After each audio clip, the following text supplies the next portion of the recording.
سلام، این یه ویدیو دیگه از دوره آموزش رویای سئو. معنی هستم و بریم سراغ ادامه ویدیو. خب مثل جلسات قبلی توی این ویدیو هم می‌خوایم یه دونه ابزار خفن ایرانی رو برای سئو بهتون معرفی کنم که خودم اکثر اوقات از همین ابزار برای خیلی از چیدن استراتژی و مقایسه کلمات کلیدی مختلف یا برای بررسی و تحلیل رقبا و باقی موارد ازش استفاده میکنم. شما برای استفاده از امکانات میزفاتوز اولش باید داخل سایتشون لاگین بکنید، اکانت بسازید و باقی مواردشو بریم تو کامپیوتر با هم دیگه بررسی کنیم. ابزار میزفاتوز ابزاری که من خودم بیشتر ازش استفاده میکنم به خاطر امکاناتی که در اختیارم قرار میده. من گفتم این ویدیو هیچ کدومشون اسپانسری نیست، یعنی برای معرفی این ابزارها من ازش مبلغ دریافت نکردم و میتونید مطمئن باشید که امکاناتشون رو بدون جانبداری از هر کدوم کامل معرفی میکنم. خودشون گفتن 8 از ابزار مفید اینجا معرفی شدن. بریم ببینیم به چه درد میخوره. ردیاب کلمات. من کاربردی که از این ابزار دارم اینه که بعد از اینکه سئو انجام دادم، تحقیق کلماتم انجام دادم، من مقالاتو منتشر کردیم و هر چیزی، یه سری عبارت به عنوان تارگت برای خودمون انتخاب میکنیم و با استفاده از ابزار ردیاب کلمات میبینیم که چقدر رفته بالا رتبهش، چقدر اومده پایین و چقدر تغییر کرده. دست رصد همون کلمات کلیدی دیگه. توی ردیاب کلمات شما میتونید میزان سختی کلمه رو پیدا کنید و همینطور میتونید رقباتون هم توی این ابزار رصد بکنید. با استفاده از ابزار تحقیق کلماتش مثل همون ویدیویی که من کامل راجع به آموزش تحقیق کلمات کلیدی ضبط کردم و لینکش این بالا براتون میاد، میتونید برای سایتتون استراتژی طراحی کنید، کلمه کلیدی پیدا کنید و راجبش تولید محتواتون رو انجام بدید و اولویت بندی کنید. توی ابزار محتوا شما بعد از اینکه مقالاتتون منتشر کردین میتونید بیاید مقالاتتون رو از نظر استاندارد سئو بررسی کنید، ببینید چه نکاتی رو رعایت کردین، چه ضعفایی داره و اونها رو برطرف کنید و ببینید توی اون مقاله رقیباتون چه عناوینی رو استفاده کردن. اوکی. ابزار سرپ دقیقا همون 10 تا نتایج اول جستجوی گوگل، میاد تو 3 سال گذشته سختی کلمه رو تو زبان فارسی پیدا میکنه، اسپم اسکور و رتبه ماز رقیباتون و خودتون رو بهتون نشون میده، میتونه تقریبا میزان بازدید ماهانه سایت های صفحه اول رو بهتون نشون بده و به این سوالا هم تقریبا جواب میده. بهتون نشون میدم مثالشو، بهتون میگه تقریبا رقیباتون چقدر نوشتن، چه کلماتی استفاده کردن و همینطور باقیش. بحث خزش سایت هم شما بعد از اینکه تقریبا سایتتون از نظر سئو استاندارد مینیمومی رعایت کردین، میتونید اینجا کاوش کنید، سایتتون رو خزش کنید، مشکلاتش رو در بیارید و برطرفش کنید. بعد اینکه برطرف شد دوباره باید خزش کنید، مشکلاتش در بیارید، اونا رو اصلاح کنید تا به حالت استاندارد برسه. مثلا بعد خزش شما وقتی اینجا میای تو قسمت فهرست بازبینی کامل خطاهاتون، هشداراتون، اطلاعاتون میگه و اینها رو دونه دونه میتونید بررسی کنید. البته زمانی که من دارم ویدیو رو ضبط میکنم یه نسخه جدید از خزش سایت در دسترسه و داره رونمایی میشه که فعلا تو نسخه بتاه و ظاهرش قطعا عوض میشه. اگه تغییر کرد جداگانه راجع به این قضیه یه ویدیو کامل ضبط میکنم، ولی امکاناتش همونه و داره بیشتر میشه. پس شما فهرست بازبینی رو خواهید داشت، قسمت خطاها، هشدارها و اطلاعی ها. توی بخش بعدیمون بخش واکاوی صفحه است. واکاوی صفحه یه ابزار رایگانه، یعنی شما چه طرح داشته باشین چه طرح نداشته باشین میتونید از این ابزار استفاده کنید. اینجا بهتون گفته برای همه کاربران رایگان شده. من یه مثالش رو بخوام براتون بزنم. توی بخش سئوش عملاً شما میتونید معیارهای مختلف رو بررسی بکنید که حالا جلوتر بهش کامل میرسیم. ابزار بعدی ابزار بکلینک. عملاً شما با این ابزار بکلینک که اینجا قرار داره شما میتونید یه آدرس رو وارد کنید و این قسمت جستجو دامنه رو بزنید و مثلا ببینید دیجیکالا روی چه سایتی برای خودش بکلینک درست کرده و عملاً اینجوری میتونید سایت رقیبتون رو بررسی بکنید. مثلا دیجیکالا یه رپورتاژ آگهی رفته و اینم گفته خبر آگهیه و عملاً اومده روی کلمه اسپرسو ساز مباشی بکلینک رفته رو خودش. دیگه چی؟ روی انواع متفاوت قهوه تلخ هم اینجا بکلینک رفته.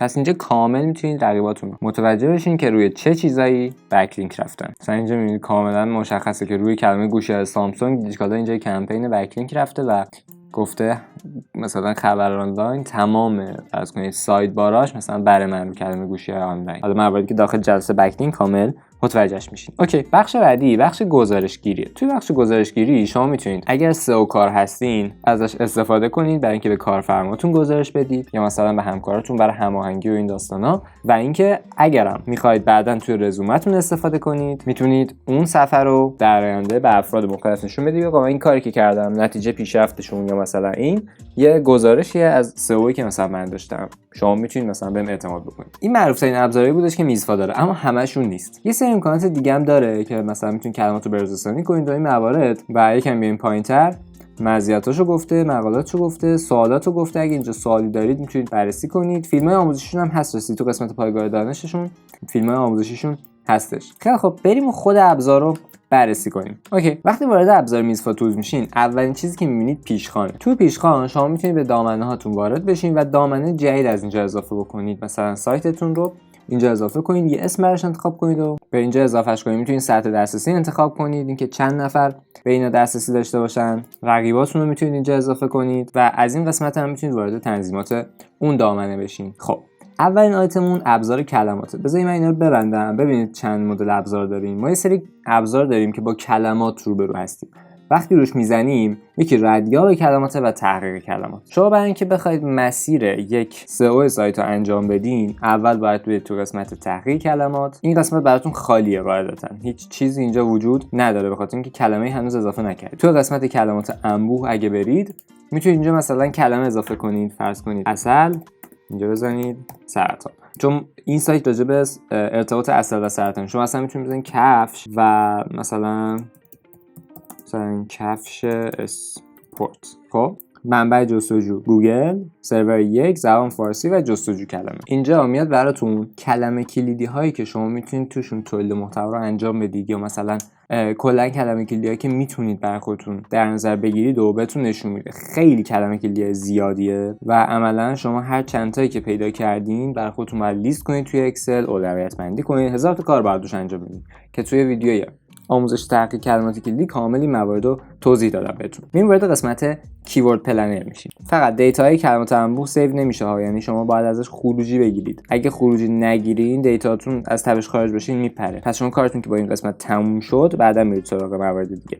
وارد قسمت کیورد پلنر میشیم. شما توی کیورد پلنر میتونید کلمه کلیدی که میخواید روش کار بکنید رو مثلا فرض کنید افزایش سرعت ویندوز انتخاب کنید، اینجا وارد کنید و سرچش کنید تا براتون میزان جستجوشو در بیاره، تخمین کلیک رتبه 1 رو بگه، چه تو موبایل چه تو دسکتاپ. میزان کلیک‌ها رو بر اساس رتبه‌های دیگه بگه. اینجا بهتون گفتم مثلا رتبه 1 فلان قدر، رتبه 2 همینجوری تا آخر. روند جستجوشو میتونه بهتون بگه و حتی توی بازه‌های طولانی‌تری میتونید اینجا بررسی کنید توی یک سال گذشته، مثلا سال جاری، یا اینکه کلا مثلا سال 98 اینجا براتون نمودارشو کشیده. و اگر روند جستجوش هم بخواید پیش بینی بکنید، توی صفحه قبلی تب داشت دیگه، یعنی تو قسمت تاریخچه اینجا یه دکمه پیش بینی هم داره. شما اگه گزینه پیش بینی روند جستجو سالانه فعال کرده باشین، این قسمت براتون یه پیش بینی از آینده این کلمه داره. توی بخش بعدی کلمات رقیب، شما میتونید ببینید آقا رقیباتون مثلا digicala.com روی چه کلمات کلیدی بیشتر کار کردن برای سئوش. مثلا اینجا بر اساس میزان جستجو شما میتونید اینجا بررسیش بکنید و کلماتش رو اینجا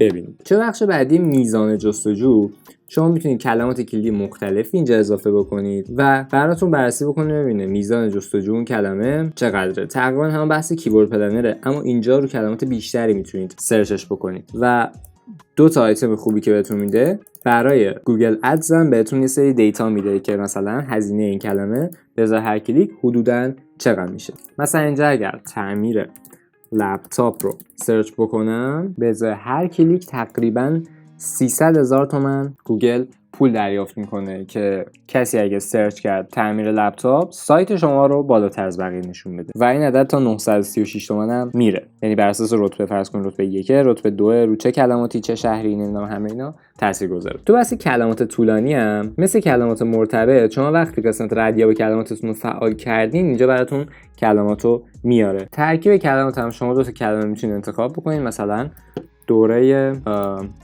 آموزش فرض کنید رایگان سئو. خب من اینو برمی‌دارم، اینو اجباری میکنم، میگم آقا ترکیبشون کن. میاد برای من اینا رو با هم دیگه ترکیب میکنه بر اساس قوانین جایگشت و اینا. مثلا دوره سئو کاربردی، سئو دوره معنی نداره، دوره سئو آموزش معنی نداره، دوره آموزش سئو معنی داره. این دیگه آموزش سئو دوره معنی نداره. آموزش دوره سئو میتونه مثلا معنی داشته باشه. دوره سئو رایگان، دوره رایگان سئو، سئو دوره رایگان نه، سئو فلان نه، رایگان سئو دوره نه. مثلا دوره آموزش سئو رایگان، دوره آموزش رایگان سئو، دوره رایگان آموزش سئو. اینایی که انتخاب کردین و شما میتونید توی مقاله‌تون استفاده کنید. مثلا یه مقاله داره می‌نویسین راجع به دوره آموزش رایگان سئو و شما میایید از همه این دیتا هایی که اینجا میبینید استفاده میکنید توی اون مقاله و اینا اصطلاحاً علاوه اینکه هم معنیان، شما اومدید جای کلمات رو عوض کردین بر اساس سرچ جدید کاربرا، بر اساس انواع سرچ کاربرا میتونید مقالتون رو اولویت بندی کنید. یعنی دقیقاً همین مثال خودم زده، چقدر جالب. این پس اینجا موقعی که تو قسمت ترکیب کلمات خروجی میتونید تو کلیپبوردتون کپی کنید، میتونید به صورت CSV یا اکسل خروجی بگیرید برای خودتون. پس به جای اینکه مثلا تو کل اون مقالتون که راجع به دوره آموزش رایگان سئو بیاید هی تکرار کنید دوره آموزش رایگان سئو، دوره آموزش رایگان سئو، دوره آموزش رایگان سئو، میتونید بیاید از این حالت استفاده کنید که اینم گفته 15 تا دیکته مختلف باشه تا اینکه طبیعی‌تر باشه و برای کارهای جذاب‌تر باشه. این واقعا خیلی مهمه، جذاب‌تر بودنش خیلی اهمیت داره. اوکی، پس توی قسمت تحقیق کلمات 1 2 3 4 5 تا ابزار برای تحقیق کلمات، هم اول برای استراتژی چیدنه و بحث کلمات طولانی و کلمات مرتبط مال زمانیه که شما تحقیق کلمات و استراتژی چیدن و اینا رو انجام داده باشین راجع توی ردیاب، یعنی اینا رو وارد کرده باشین توی این لیستی که اینجا وجود داره و خود میزفا تولز میاد بعد یه مدت از بخش تحقیق کلمات توی این دوتا باکس کلمات طولانی و کلمات مرتبط بهتون کلمات جدید اضافه میکنه و بهتون بر اساس میزان اهمیت به شما میگه آقا شما میخواید تولید محتوا کنید، اگه کلمه کم آوردین، اگه موضوع کم آوردین، بیایید از اینجا عنوان انتخاب کنید و راجبش تولید محتوا کنید. کلمات طولانی هم همینطور، زمانی که شما کم آوردید محتوا بر اساس میزان اهمیت کلماتتون رو مرتب میکنید، عنوان انتخاب میکنید و تولید محتوا رو انجام میدید. میتونید اصلا بر اساس طول این کار انجام بدید. مثلا نگاه کنید، میبینید اینا حالا بغیر از این تش که مثلا نینی سایت داره و اینا، شما میتونید کاملا یک عنوان باشه برای تولید محتواتون. سوالایی که کاربر پرسیدن خیلی وقتا، اینا واقعا خیلی خوبه. اگه سایتتون موضوع پرسش تری باشه میتونه خیلی اینجا بهتون کمک بکنه. ابزار بعدیمون بحثمون ردیاب کلماتی که بهتون گفتم. توی ردیاب کلمات اینجا شما کلماتی که خودتون انتخاب کردین و محتوا ساختین و سئوش کردین رو بهتون نشون میده، بهتون رتبه فعلیشو میگه که الان چه رتبه‌ای داره، رتبه میانگینش چقدر، قبلا چه رتبه‌ای بوده، تغییراتش رتبه‌تون بهتر شده یا بدتر شده. صفحاتی که تو گوگل پیدا کرده رو بهتون میگه، صفحاتی که خودتون تعریف کردین بهتون میگه عملاً اگر این با این یکسان باشه یعنی عملاً شما کار درستی کردین. مثلا تو ارتباط عسل و سلامتی ما هنوز سئوشو نتونستیم کار کنیم که گوگل متوجه بشه که ما منظورمون کدوم مقاله است. ما دوست داشتیم ارتباط عسل و سلامتی روی این مقاله رتبه بگیره اما روی این یکی رتبه گرفته. پس ما باید یه سری اصلاحات انجام بدیم. تعداد نتایج، میزان جستجو به صورت ماهانه، نمیدونم روند جستجو، اینا رو بهتون نشون میده و یه حالتی که داره نمودار پیشرفتتون عملا اینجا شما میتونید ببینید که روی این کلمه روندتون چجوری بوده. مثلا روی این کلمه روند ما معمولا رتبه 1 بوده همش. روی این کلمه روند ما سودی بوده در نهایت. نکنید از 7 ما الان تونستیم برسیم به 6. سابقه نتایج گوگل هم اینجا شما میتونید ببینید که مثلا قبلا کی 1 بوده، 2 کی بوده و چه تغییری کرده. مثلا از تاریخ فرض کنید مثلا از تاریخ 3/7/402 تا مثلا الان چه تغییری کرده. مثلا نکنید یکی از رقیبامون که آهوتابوس هم بوده اینجا رتبه 2 بوده اما الان کلا از نتایج سرچ خارج شده. یا مثلا دکتر هانی تو نتایج سرچ الان نیستش، اینجا اومده کجا؟ مثلا اومده تو رتبه 11 صفحه 2 اومده. آهوتا مثلا اومده رتبه 18. اینجوری رقیباتون هم میتونید بررسی بکنید. سابقه رتبه هم اینجا بهتون میگه شما رو چی قبلا رتبه داشتین، بعدن رو چی، بعدش تغییراتی کرده. اینجا نگاه کنید خود ارتباط عسل و سلامتی میزفا تول بهمون هشدار هم نوخاری رو داده بوده و دقیقاً همین اتفاق افتاده. به جای اینکه این رتبه بگیره این یکی رتبه گرفته، الان همینه دیگه، این رتبه گرفته. در صورتی که ما نباید توی یک کلمه کلید 2 تا نتیجه داشته باشیم، اونم 2 تا نتیجه‌ای که موضوع اون صفحه یکیه. پس اینو باید اصلاحش بکنیم. اینجوری مشکلات سئوتون رو متوجه میشین و برطرفشون میکنید. شما میتونید حتی برای این کلمه یادداشت برداری کنید، توضیحاتتون رو بنویسید، مثلا مواردی که داره رو بنویسید که کسی که اگر تیم باشید، کسی که بعدا میخواد بیاد سئوشو انجام بده یا اصلاحش بکنه میفهمه که آقا اینجا فلان موردش ایراد داره پس باید اصلاح بشه. توی باکس بالا شما ممکنه که جدول براتون انقدر مثلا مرتب و اینا نباشه و جدول خیلی باز باشه براتون. شما میتونید سایزاشو از اینجا هماهنگ بکنید و بعد گزینه ذخیره جدول رو بزنید که براتون تو اون حالت بمونه. اگر هم خواستین برگردین به قبل میتونید ریست جدول رو بزنید که بهتون توضیح داده. شخصی سازی ها رو برمیگرده به حالت اول. میتونید ارتفاعش رو تغییر بدید و تمام صفحه‌اش بکنید. چون جدولی هستش که زیاد باش کار دارید ممکنه که براتون فضا محدود باشه و شما نیاز داشته باشین که بزرگتر صفحه رو ببینید. اینجا میانگین رتبه کل رو میتونید ببینید، میتونید حتی زوم بکنید ببینید که روند کلی رتبهتون چه شکلی بوده. توضیح کلمات رو ببینید چقدر چند تا از کلماتتون تو رتبه 1 تا 10 مثلا صفحه 2 و همینطور بقیه‌اش. نمودار پیشرفتاتون اینجا میتونید ببینید و توی قسمت نقشه کلمات شما میتونید یه دید کلی به کلمات خودتون داشته باشین و عملاً مثل صفحه بورس دیگه، هر چقدر قرمزاش بیشتر باشه بدتره و الان ما باید اینا رو اصلاح بکنیم همه رو از نظر سئو. ولی عملاً شما مثلا تو سایت اینستا نگاه بکنید که داریم سئوش انجام میدیم، اینا تعداد مثبتاش، تعداد سبزاش، تعداد خوبی هستش. اوکی، تو دسته‌هاتون هم میتونید برای کلمات کلیدی دسته انتخاب کنید. الان ما مثلا تو این سایت همه کلماتمون راجع به عسل و سرطانه، اما اگه شما راجع به مثلا کفش داشتین تولید محتوا می‌کردین، کفش ورزشی، کفش مسافرتی، کفش پیاده روی فلان فلان فلان، اینا میشه مواردی باشه که راجعش بخواید تولید محتوا کنید و میتونید دسته‌بندی‌ها رو اینجا انجامش بدین. برچسب هم همینطور برای مدیریت کردن شما میتونید کلمات سخت، اولویت بالا، اولویت پایین، کلمات دشوار مثلا کلمات آسون، اینا رو برای خودتون مثلا کلمات لانگ تیل اینا رو برای خودتون برچسب بذارید که متوجه بشین هر کلمه چی بوده استراتژیتون براش. صفحه هدف، شما اینجا برای خودتون یه سری صفحه هدف معرفی میکنید و میگید آقا فلان کلمه این صفحه هدفشه و الان رتبهش چجوری شده. ببین توی قسمت مدیریت کلمات وقتی افزودن رو میزنی، شما کلمه رو که اینجا اضافه میکنی و این گزینه افزودن اینجا رو میزنی، وقتی انتخابش میکنی اینجا برات اول میتونی انتخاب دسته بدی، برچسب بهش اضافه کنی، ولی گزینه داره تعیین صفحه هدف. اینجا صفحه هدفتو پیست میکنی، انتخاب میکنی، یا مثلا میگی صفحه پیدا شده در گوگل صفحه هدفمه و سیوش میکنی. از اینجا پس صفحه هدف مشخص میشه. صفحه هدف یعنی چی؟ من مثلا یه صفحه ساختم تو سایتم راجع به فرض کنید کفش ورزشی. خب حالا میام به میسوا تولز میگم آقا تو کفش ورزشی رو اینجا اضافه کن، یا کن کفش ورزشی. خب من اینجا کفش ورزشی رو اضافه میکنم، دستگاه مثلا میذارم رو ایران و اینو مثلا میذارم دستبندی انتخاب میکنم، افزودن میذارم. چی میشه؟ اینجا کفش ورزشی بهم اضافه میشه، انتخابش میکنم و بهش میگم آقا مثلا صفحه فلان، صفحه‌ای که من راجع به کفش ورزشی صحبت کردم، حالا 24 ساعت که بگذره میاد خودش هم تو گوگل جستجو میکنه، میگه آقا درسته تو اون انتخاب کرده بودی ولی من هنوز نتایج تو گوگل پیدا نکردم، یا اگه مثلا پیدا کردم مثلا این نتیجه با این نتیجه متفاوت ممکنه باشه، اگه تفاوت داره باید اصلاحش بکنید. من اینو حذفش می‌کنم چون اصلا سایتم راجع به کفش ورزشی نیست. ولی خب مثلا نگاه کنید تو این قسمت، تو اینجا دقیقاً صفحه‌ای که من روش هدف گذاری کرده بودم با صفحه‌ای که گوگل پیدا کرده یکسانه. یکسان بودنش این پایین میتونید ببینید دیگه. نگاه کن اگه یکسان باشه آدرس‌ها دقیقاً یکیه، می‌بینی دقیقاً یکیه، سمت راست و چپ یکسان، اینم یکسانه، اینم حتی یکسانه، اما اون یکی فرق می‌کرد. اینا مثلا اینم یکسانه، اینم یکسانه. اون که فرق می‌کرد کدوم بود؟ نه این که فرق می‌کرد این بود. این پایین نیا کن، شما اینجا رو نیا کن، می‌بینی این دوتا با هم دیگه فرق می‌کنن. نباید این دوتا فرق کنن. صفحه‌ای هم که پیدا شده همون صفحه هدف شما باید باشه. اگه تفاوت می‌کرد یعنی یه جای کار دارید اشتباه انجام میدید و باید اصلاحش بکنید. خیلی خب بریم بخش رقیب. شما اینجا می‌تونید به خودتون رقیب اضافه کنید، رقیباتون رو بشناسید، پیدا کنید، روندهای رتبه‌هاشون رو بررسی بکنید، میزان مثلا کاراشون رو چک بکنید، ببینید رو کلمات کلیدی شما اونا چه رتبه‌ای دارن، روندشون چه شکلی بوده مثلا، و خودتون رو نسبت بهشون تطبیق بدین که عقب نیفتین ازشون یا بررسیشون بکنید. بخش بعدی ابزار محتوا.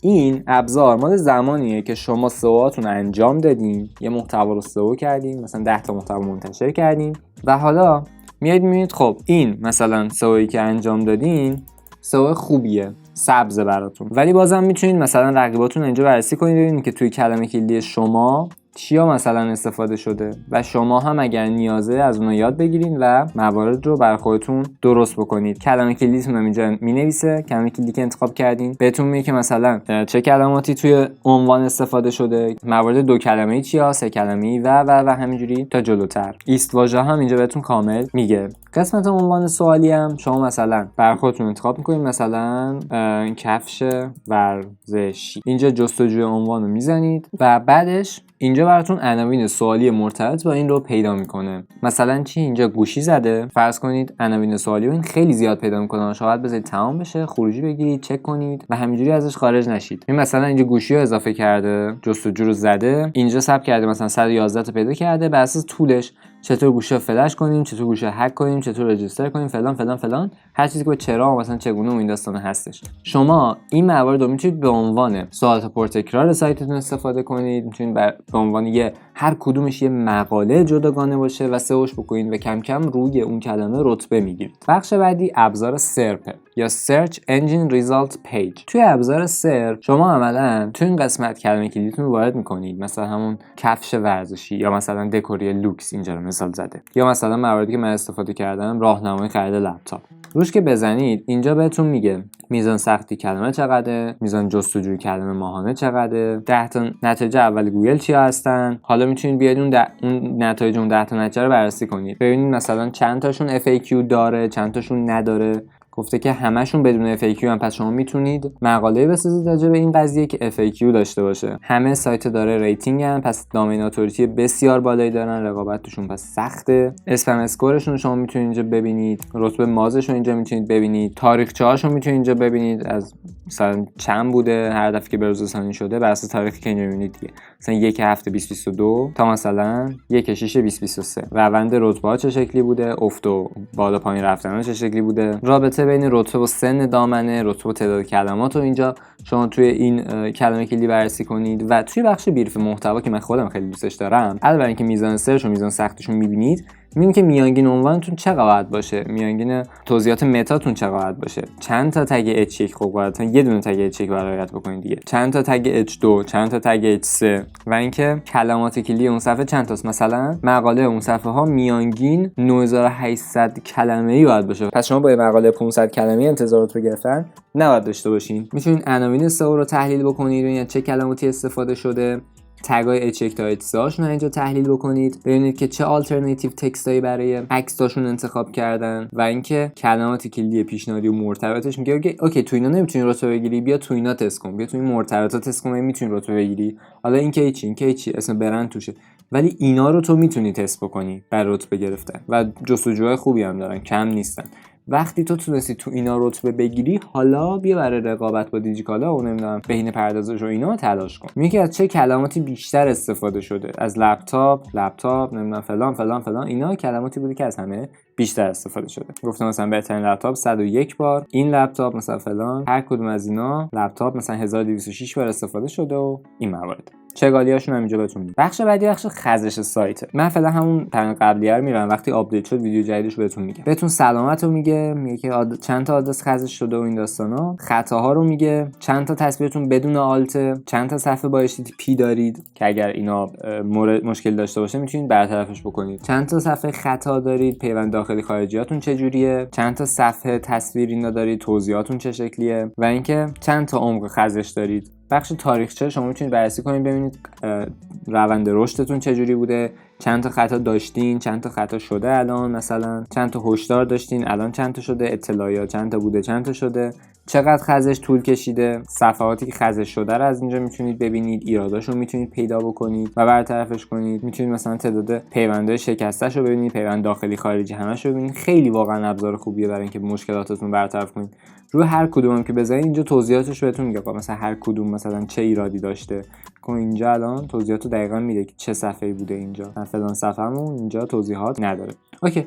واکاوی صفحه یه چیزی مثل جی تی متریکسه. شما مثلا هر سایتی که انتخاب میکنید برای خودتون میتونید واکاویش بکنید، سلامت صفحه، عملکردش، دسترسی پذیریش، زمان پردازشش و این موارد. تب عملکرد، بهترین الگو در آینده میاد، قسمت سئوش رو میتونید ببینید، منابع، پردازش و زمان از دست رفته که مثلا چند ثانیه هدر رفته. ابزار بکلینکو که بهتون گفتم همون موقع کلمه که اینجا وارد میکنید بکلینکاشو میتونید ببینید. بحث گزارشگیری هم زمانی که شما میخواید به کارفرماتون گزارش بدین یا مثلا به عنوان رزومتون استفاده کنید. بخش تنظیمات شما میتونید یه سری آدرس‌ها رو بگید که آقا مثلا بررسیش نکن، پیوند نوفالا رو مثلا دنبال کن یا دنبال نکن، مثلا میگه کوئری ها رو دنبال کنه یا نکنه، سرعت خزش چقدر باشه برای اینکه سرورتون بلاکش نکنه، ارتقا تمدید میتونید از اینجا انجام بدید و همینطور راهنمای ویدیویی تمامی این ابزارا توی پنلتون اینجا در دسترسه. طبق صحبتی که من با تیم میزها توز داشتم براتون تونستم یه لینک معرفی بگیرم که اگر با استفاده از اون لینک معرفی دوره وارد سایتشون بشین، یعنی مشخص بشه از دوره رویای سئو با میزها توز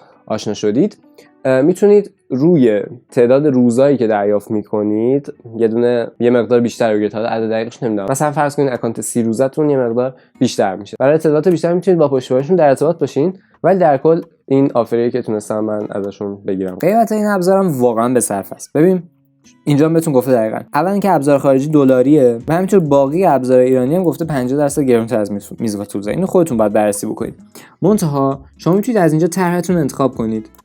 مثلا میتونید 30 کلمه کلی انتخاب کنید برای اگه بخواید اول کارید. 75 تا اینجا به ترتیب میگه که چه امکاناتی بهتون اضافه میشه دیگه. ببینید مثلا شما سه تا دامنه اینجا دارید تو طرح پایه 3، اینجا مثلا طرح استاندارد 15 تا کلمه دارید. بعد ابزارات اینجا باز میشه. همچنان به بک لینک و مثلا اینا دسترسی ندارید. منتها تو این حالت شما عملاً به حالت وایت لیبل مثلا دسترسی دارین و همینطور باقی طرح آزمایشی میتونید داشته باشین. طرح 6 ماهه، سالانه بگیره که مثلا 3 ماهش رایگان براتون بیفته. و در کنار اینا شما اگر بخواید از کدی که من براتون گرفتم استفاده بکنید، عملاً یه تعداد روز به تعداد روزهای طرحتون اضافه میشه. مثلا شما ماهانه میگیرید، به جای 31 روز یا به جای 30 روز چندین روز بیشتر دریافت میکنید. شما هر کدوم از ابزارش هم که براتون سوال شد داخل قسمت help.misfa.tools میتونید به اونها دسترسی داشته باشین و موارد مختلف رو اینجا آموزشاشو ببینید. مثلا قسمت بیف محتوا کامل آموزشش اینجا وجود داره. سمت راستش هم میتونید کامل مشاهده کنید. حالا فارغ از اینا، توی ویدیو قبلی هم بهتون گفتم استفاده به تنهایی از یک ابزار داخل سئو که حداقل ما نیاز داریم و من بهتون یاد میدم کافی نیستش. چه ابزار ایرانی باشه، چه ابزار خارجی باشه، چه ابزار رایگان باشه، چه ابزار پولی باشه. شما باید از ترکیبی از این ابزارا برای بهتر شدن و حرفه‌ای‌تر شدن کارتون استفاده کنید. من پیشنهاد میکنم ویدیوهایی که حداقل مرتبط با ابزارهای سئو هستن رو از داخل ویدیو دوره آموزشی ببینید و از همه اونا برای پیشرفتتون استفاده کنید. البته که پیشنهاد اصلی اینه که کل ویدیوهای آموزشی رو از ابتدا تا انتها تماشا کنید تا بتونید بهترین استفاده رو ببرید. توی ویدیویی که لینکش بالا براتون میاد بهتون استراتژی کیورد رو یاد دادم و توی ویدیو پایینم میتونید باقی جلسات آموزشی رو دنبال کنید. مرسی ازتون. اگه از این ویدیو خوشتون اومد حتما لایکش کنید، از این دکمه پایین کانال ها سابسکرایب کنید. ویدیو بعدی میبینمتون. فعلا